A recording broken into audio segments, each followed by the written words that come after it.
Welcome to Wheels Off, a show about the messy reality of the creative life. I'm Rhett Miller. That's when it got wheels off. We started up and we ain't gonna stop. Oh, said I liked you, I could have not. That's when it got wheels off. Lauren Groff is a novelist, short story writer, a poet, we find out during the course of this interview. And she's just so brilliant. Oh, man. This is easily one of my favorite Wheels Off interviews I've done. And I've really, as perhaps you might know if you listened, I've really loved all of the interviews I've done for Wheels Off. I feel incredibly lucky to have spent the last 2 years interviewing people for this crazy little thing of mine.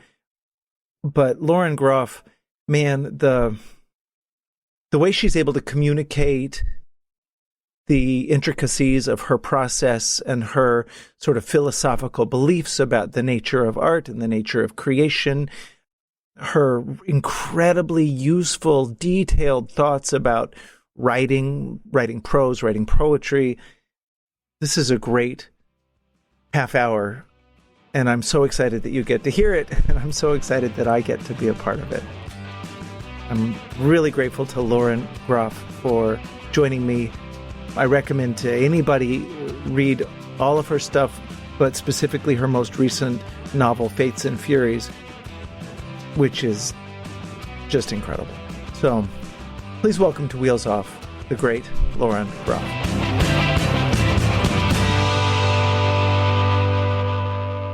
Welcome to Wheels Off, Lauren Groff. Thank you so much for being here. Thank you for having me. I appreciate it. Wow, this is truly an honor. I'm so excited. For the edification of our listeners, where are you joining us from? Gainesville, Florida, in the middle of a gloomy day. So I'm happy to be talking to you.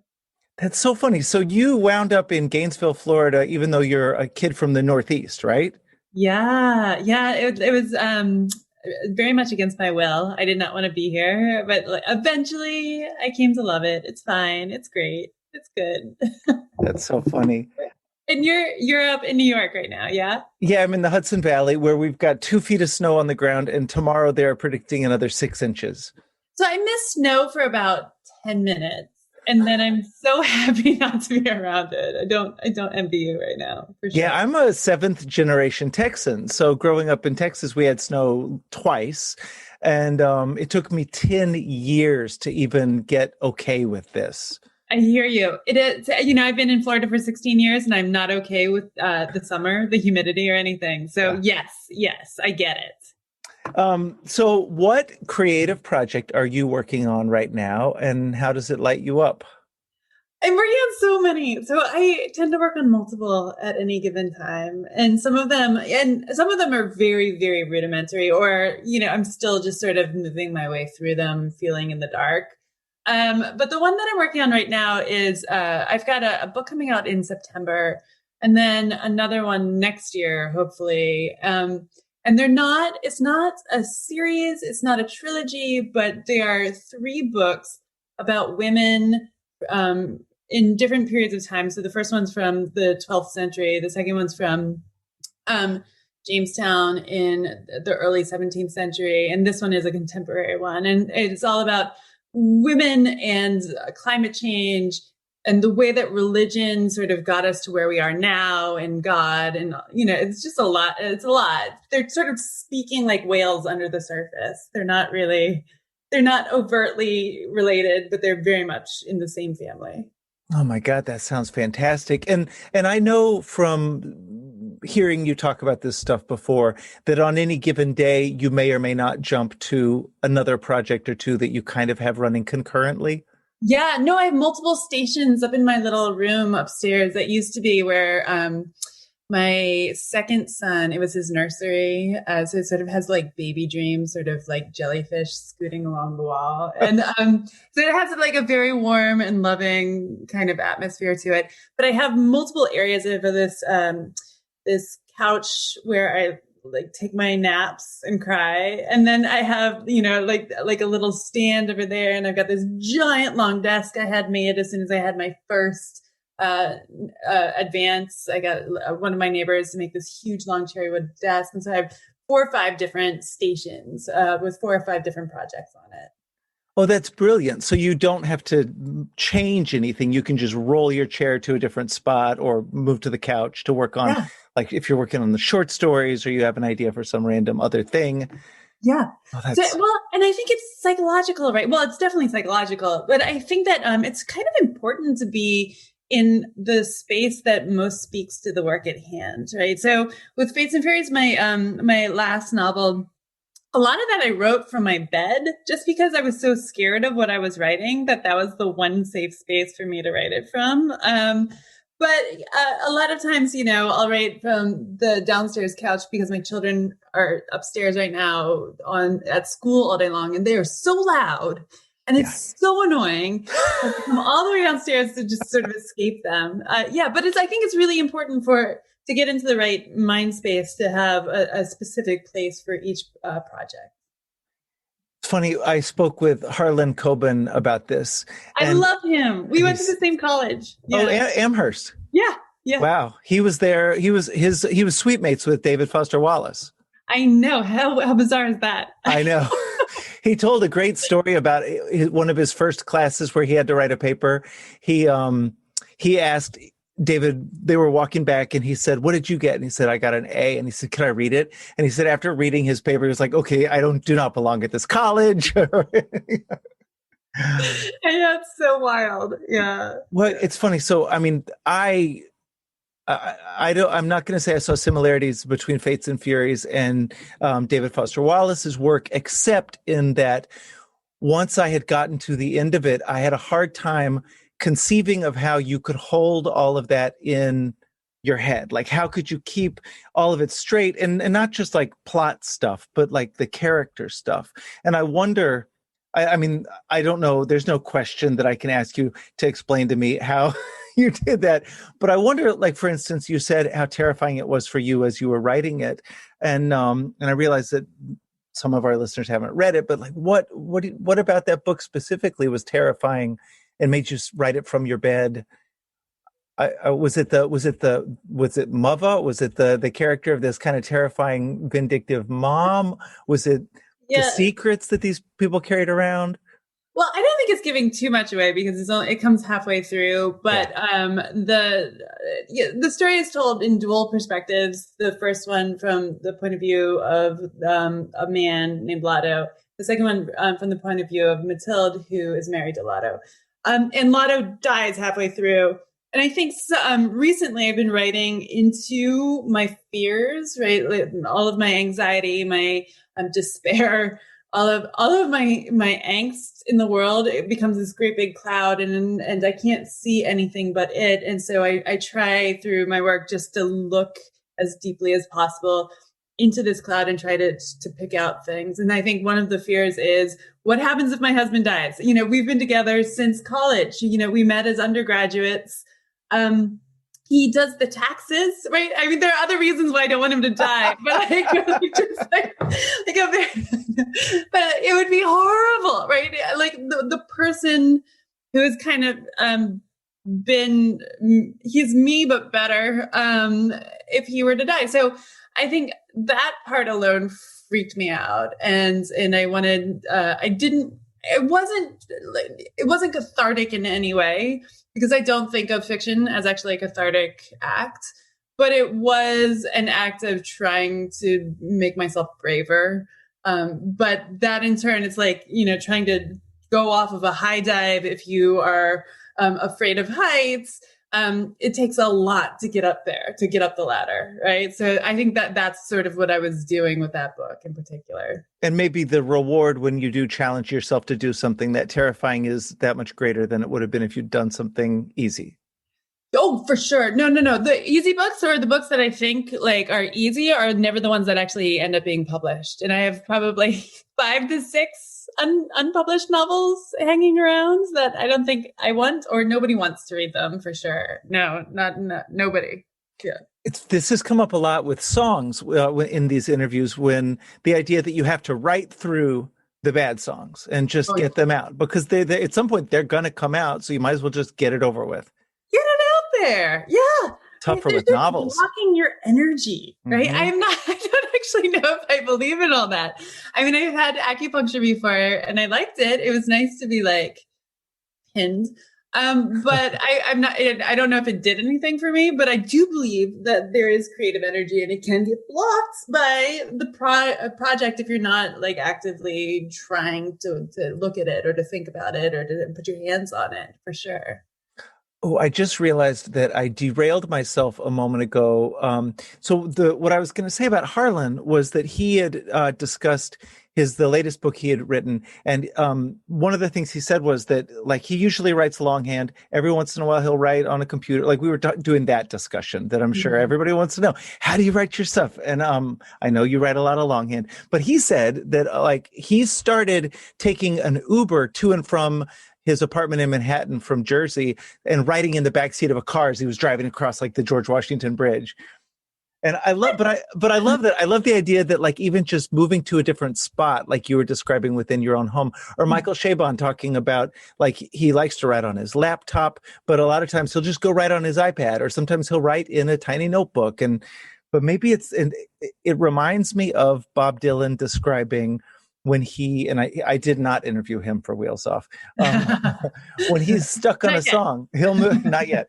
He'll move from guitar to piano to unstick himself. And I wonder sometimes if it's just like mechanical changes like that can sometimes unstick you. Yeah, right. You have to break yourself. I think the creative process is often a process of breaking the things that you think you know, the things you think you know how to do. Right. The Leonard Cohen line, "The cracks of the way the lights get it," in Anthem, or the crack. Oh, I don't know. I don't memorize things. But it's true. You do sometimes just need to look at the way that you've been doing things. And if it's not working, then reconsider or work on index cards, for instance. That's one of my tricks too. You know, if I can't, I feel like the big page that I generally love is too intimidating. I'll work on index cards and that'll get me through things too. Yeah. Not as a way of outlining, but just as a smaller a unit.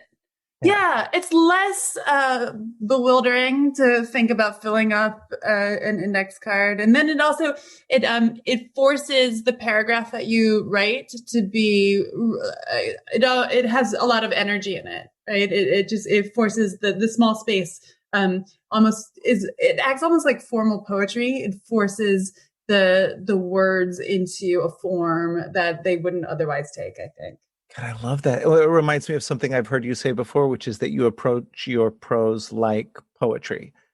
Yeah, well, I started as a poet, and I'm not a good poet, but I stole a lot from poetry yes. Yeah.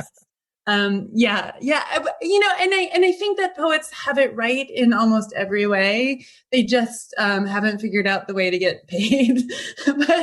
but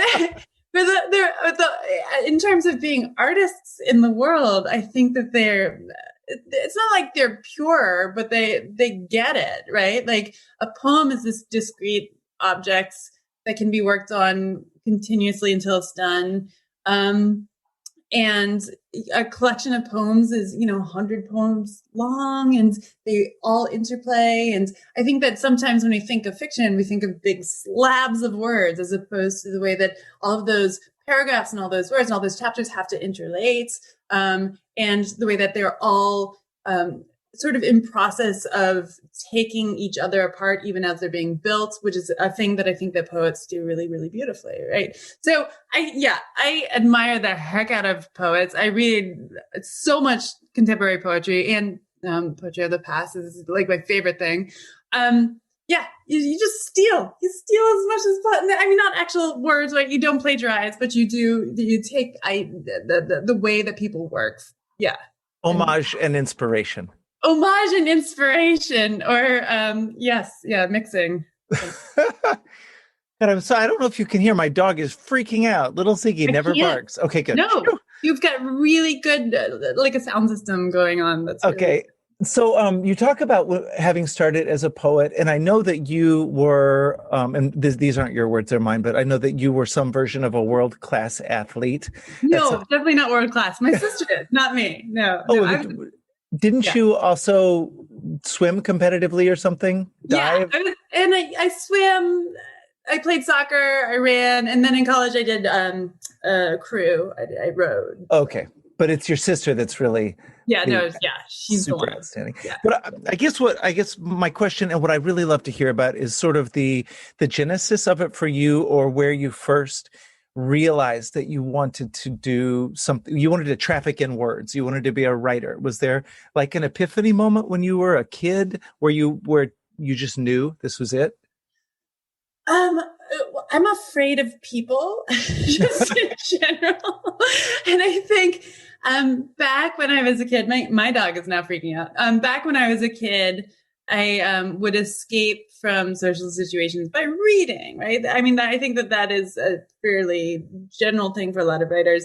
And the one epiphany moment that I can identify was when my friend Lisa Succession gave me a book of Emily Dickinson's poems, which are so complex and like intense and complicated, but they seem simple on the surface, right? Because she doesn't use, a lot of like large words. She's her imagery is as close to the bone. Her punctuation is eccentric. You feel like as a 12-year-old, you could do that, right? Like, despite the fact that she's an absolute genius, right? So I was copying Emily Dickinson for a long time. And I thought I was a poet, and I got to college, and I couldn't get into any poetry classes for like 3 years. And I finally got into a fiction class. And that was the fiction class was where I feel like my longing and the world itself sort of met there, because I was reading finally contemporary writers, and I was reading not just dead men, because which is what my entire schooling up to that point was, because I'm a dual major in English literature and French literature, and so I basically never read past like 1960. And suddenly here's Grace Paley, here's Laurie Moore, right? Here's Alice Munro, here's Toni Cade Bambara, right? All of these amazing, relatively contemporary women. And I thought, oh my God, right? Maybe I can't do it the way that they're doing it, but it's not impossible as a way of life. And after that, I graduated, I was a bartender. My first day as a bartender, there was a double homicide in my bar. Oh, yeah, which is awesome. Not at all. And it was Philadelphia too, so they didn't even shut down the bar. It just kept going. It gets worse. I was actually in the Tiki Hut with an Eagles cheerleader who was the most beautiful single human I've ever seen in my entire life. Like, she had no pores or anything. She was sort of like the figurehead leaning out into the crowd and then someone died. It was horrible. Oh. And then I eventually went to grad school to be able to devote all of life to this one not procedure, but this one art, this one thing that I wanted to do for the rest of my life. Boy, it's funny that you said the word procedure, but because I know, weird. I like that as a word for what you do. Well, hearing you describe before your process of like writing a whole thing out longhand and then not looking at it and writing another draft and another draft.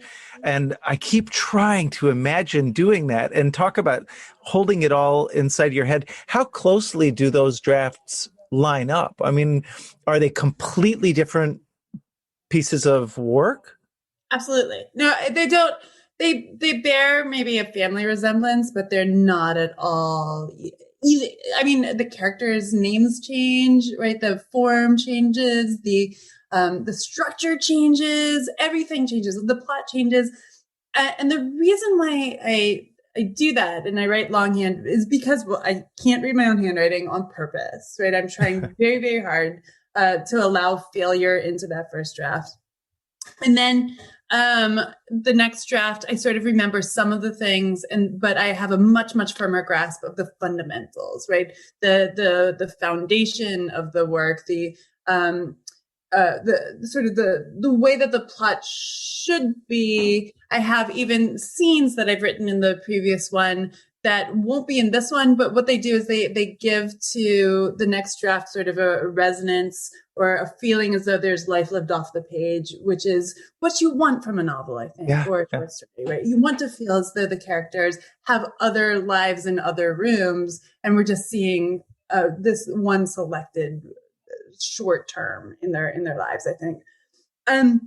Yeah, I mean, I love the process. It took me a really long time to get here, and I wouldn't recommend it for everyone, but I do, and I don't always do it, right? And sometimes with other projects too, I either get it on the first draft or I absolutely need to write it in some other way, right? Either by index cards or on the computer or something else.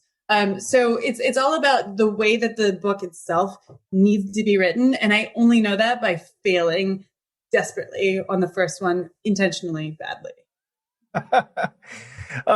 So you said earlier that you don't believe that writing or the act of creation is, what was the word you used? You said it wasn't cathartic. Okay. Or, but I wonder, because it has come up so often in these discussions, like how much therapeutic value it has. And I also wonder for you, as you've gotten to the point where you're at now, like you must have dealt with a number of, and maybe you haven't, maybe you're the one person that hasn't, but you must have dealt with a number of sort of internally generated obstacles, like the voices in our head that tell us we're no good, the anxiety. It's come up a lot about like, I don't know, success guilt or imposter syndrome. And I wonder for you how you've managed to find a way around these things, above them. I don't know. Yeah. Well, no, I would love to hear you interview someone who's like, yeah, no, everything's great. I've never had an obstacle. I don't think it's possible. I don't think it's human. Maybe they're just not human. So way back when I first had my first book out, I never thought that I was going to publish anything, to be perfectly honest. I was kind of astonished by the entire process. When art, something that you've held so deeply inside of you for so long, suddenly becomes a product and enters into the world of capitalism, everything changes, right? And it feels gross a little bit. And it feels almost as though you're turning your back on this gift that you're given. It just, commerce ruins everything, right? So I had this horrible breakdown, and I have a breakdown every book that comes out. It's just like part of my process. But I had this breakdown until I understood that I had to do something that's probably going to seem pretty weird to some people, but I split myself into two people. And there's one person who's the artist. That's the person who's like the sensitive, like live nerve. And then there's the persona. And the persona is the shell. The persona is the one who gets all the attention, who gets all the criticism, who has to go out into the world and talk about the work, right? But the artist is protected from all that. And just by creating this psychic split, the dualism between this tender nerve and this hard shell has made it feasible for me to actually be an artist in the world. Because otherwise it would kill me. And I truly don't think I would be able to survive the publication process. Wow, this is so great to me. I've never heard anybody put it like that, but I've seen that something like that in action with friends of mine, bandmates of mine, myself. In music, there's a 4-month window between mastering the album and the album's release, during which all of the reviews start to pour in, and it's crushing. And even the anticipation before that's. Commerce is, would you say commerce is evil? Commerce ruins art. Oh my God, that makes me so happy. What we do is part of the gift economy, right? And if we're lucky, we get paid for it. But that as soon as money enters into everything gets a little bit dirty. And so how do you reconcile the gift economy with the actual economy? And I have not learned how to do it other than to split the soul into two discrete bits. So I've never heard that phrase, the gift economy. That's not that what we do is somehow gifted between people. It's that what we do is based on a gift that we were born with or given or something, right? No, it's been a few years since I've read the book, but there's a book called The Gift by Lewis Hyde, I believe his name is. Mm-hmm. And it's magnificent. It's about creativity, basically. And one of the things that Lewis Hyde promotes, talks about in his book is that when you're given something, you need to give it back out into the world, right? It's a continuous cycle. And that's what creativity is, I think, in a very real way. You're taking things in, but you're always having to constantly put it back out into the world. That's what a gift is. And the more that you put things out into the world, the more you get to take in. So you're not being greedy. You're not being, it's like anti-capitalist in a very real sense. There are no real artists, I believe, sitting on hordes of ideas, right? They're not like dragons, like pulling towards themselves all the doubloons and the Stanley Cup. Instead, right? It's just a constant sense of putting things out there, giving away, blurbing, doing what you're doing right now, which is an act of giving, right? So you're putting a podcast into the world in order to help people through creativity, right? That's a gift. Your music is a gift. So I believe this. But it's horrific to bring everything else back into it, all of the just dirty capitalism back into the creative economy. At the same time, artists need to be paid. We need to send our kids to school, right? I believe we should all be paid. And so if you have a good way to reconcile all of this, I would love to hear it, but I do not, for sure. No, and one thing that's come up over and over again in the 2 years that I've been recording these interviews is that when you are in the process of creating something and you are calculating what your audience will want and even worse, what they'll pay for, it ruins the thing you're doing. Like it puts on it the stench of desperation, of calculation. And yeah, it's really hard. I haven't figured it out. Obviously, my profession was gutted like 15 years ago by file sharing and streaming services. I do think there's still something that's sacred about novels that people really believe in. God, I wonder about, I think about my friends that write that have been lucky enough to have stuff get optioned. I thought about that while reading Fates and Furies, like trying to imagine the movie that it would make. Yeah, someone today, I was on a phone call with a guy who's like, it's completely unoptionable. Like it cannot be filmed. Nobody would ever succeed in making it into a movie. And there's part of me that's like, well, there goes my first year of college for my firstborn. And then there's the other part of me that's like, thank God, right? Like I don't want someone else's vision sort of swallowing up my book. So it's very ambivalent. Though, I mean, now we're really off the topic, but I could imagine like an 8-part series, and I could see the way it would work. It's what you talked about earlier. The way to succeed in making something that people love is by creating characters that feel real, that they care about and they love. I had a thing happen to me with Fates and Furies where when I got to the end of Lotto's section, I almost didn't want to go on and read Matilda's section because I was like, you know what? I like Lotto so much. I'm on Team Lotto. There's no way this is going to disappoint me. And then, of course, I got to the end of the book and I was on Team Matilda. Oh, good. I'm so glad. I'm happy that you made that shift. Well, no, not really. There's no team. I was just so no team. I was so glad that but it's funny because it's that thing. You care so much about these characters. And in the end, that's how something succeeds. Oh my God, I'm so glad. I honestly, right now, I mean, we're not finished quite yet, but this is, I feel like the most useful, maybe even just for me, because my secret dream is to write long form. I know. I'm so excited to read your novel. I can't, will you let me read it? Can I read it? You know, when you're ready? I recently framed one of my early heroes was Elmore Leonard. Yeah. And I corresponded with him in the mid 90s. Yeah, because his daughter was a fan and I had name dropped him on a record. And so I wrote him a letter and I sent him a copy of a newspaper article that I'd just written. And he wrote me back and I just framed the letter he wrote me. But it's funny because the little paragraph at the end says, "Oh, and by the way, I should tell you right now that I don't read manuscripts because if I ever started, I would never have time for anything else. And in any way, it's work." So the fact that you're offering, I would never take you up on it, but. Oh, no, please do. I mean, I know you have other friends, but like if I could be I would love to do that. So, oh my God. Okay. Well, vice versa. I'd love to be a reader. If I ever play music.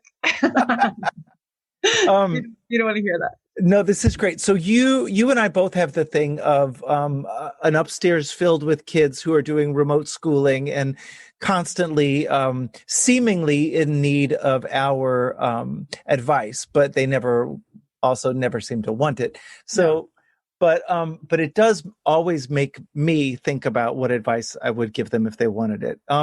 So I'm wondering what advice you might give a 21-year-old version of Lauren Groff in today's world. What advice you might give her? It would be advice about gentleness to the self. In order to create anything good, you just have to be kind. You can never talk to yourself in the way that you do, like I do, right? I think understanding that good things come really slowly in the creative life. You need to have patience and persistence and not to give up. I think that some of the most talented writers I have met just stopped writing. And the difference between, I think, a published novelist and a non-published one is just attrition, to be totally honest. I think anyone can write a book. Doesn't necessarily mean that it's going to be a good book, but maybe the first book it shouldn't be a good book. Maybe the second one shouldn't be. I mean, I've got tons of thrown away books. It's fine. It's fine to do that because each project that comes out had to come out in order to get you to the project that will be shown in the world. So just be gentle, and to do the thing that I didn't know I did know it at 20. I didn't know it when I first thought I was a writer, which is that artistic practice really is like practice, right? And it's coming out of athletics. If you take 2 weeks off, it's really hard to grow those muscles back. So just touch the work every day. It doesn't mean that you have to, write for 3 hours every single day. I know it's really, really hard, particularly with kids everywhere. But if you're just engaging with the work, thinking about it, rereading it, like changing a comma, it doesn't take that long to do. But if you're touching the work will trust you back in sort of again, it's making me sound like a spiritualist, and I don't necessarily believe this, but I do believe that the artist and the work exist in a sort of tension. And if the artist maintains and shows fidelity, the art will turn around and show the same thing back. So doing it every day and being patient through the dark times, knowing that everyone has them. Fallow times for fields are good. Fallow times for art is good. These are all important things that I would say to Lauren of 21 years old. Oh my God, that's so great. But do you ever take breaks? I know you just said not to, but then you said fallow times sometimes are good. So my breaks look like this. So I will go upstairs. I work every day at 5 just because that's when nobody needs me. And I will try to work. And there are times when I absolutely cannot get a single word out on the page. And this is a normal thing for me. So what I do then is I read, because reading is also work. Right? Reading is also writing, as long as you're reading intently and with multiple levels, not just pleasure, which I believe in firmly, but also in terms of craft and in terms of what you can take and put into your own toolbox. So there have been years, and not just like a single year, but multiple years where I have gone up every day, sat down with my notebooks and my pens and cried and then read for the next however many hours I have. God. And that's fine. That's fine. And Time is essential. And you survived those. Yeah, you survive them because eventually the words will come back. And you have to, and it is, I think artistic process is fueled by faith in a certain way, secular faith at least, where you just have to have faith that someday you'll create something that you're proud of and that will light up something in other people. Yeah, God. I have to believe this. Well, I got to say, this has been incredibly inspiring, and I'm so grateful that you sat down with me today. Thank you so much. I love talking to you again. You're the most generous human being. It's just really lovely and fun. Thank you for having me. Well, I can't wait for the next book, and go make sure that those kids are okay. I'm going to go do the same thing. And good luck today. I hope the words come. Oh, thank you. They already have. Thank you. In the morning, 5 a.m. All right. Thank you so much. Oh my God, 5 a.m. I'm sorry. You said 5. When you said 5, I thought it was 5 p.m. Oh, no. I get it. No. That's brilliant. Okay, excellent. It's a nobody needs me. Yeah. Thank you, Lauren. Take care. Thank you. Bye.